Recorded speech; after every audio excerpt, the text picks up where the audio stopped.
Hey Spurs family.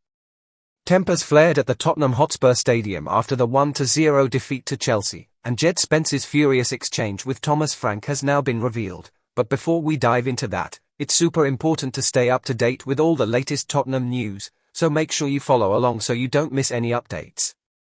It was a miserable night for Spurs, losing at home once again, but what happened after the final whistle made even bigger headlines. As Thomas Frank walked onto the pitch to console his players, both Djed Spence and Mickey van der Ven completely blanked him. No handshake, no eye contact, just pure frustration.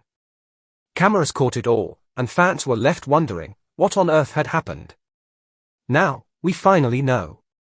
According to expert lip reader Jeremy Freeman, Spence told Frank, "I ain't doing it, go away." In between, he seemed to mutter, "Leave me off," before waving his manager away. That's a shocking moment for a player who's just broken into the England setup and was supposed to be one of the club's rising stars. Frank tried to cool things down afterward, insisting it wasn't a big deal.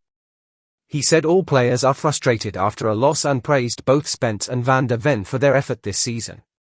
But let's be honest, seeing two key players, especially a leadership figure like van der Ven, walk off like that raises big questions about unity and about how firmly Frank truly has control of this dressing room. The defeat itself was painful, not only because of the result but because of how Spurs played. Their expected goals tally of just 0.05 was the lowest since records began in 2012. That tells you everything. Frank admitted it was massively painful and promised to look into how to make it better.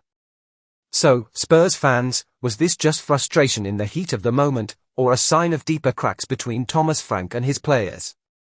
Let me know your thoughts in the comments below. And don't forget to like this video and subscribe for all your latest Tottenham updates.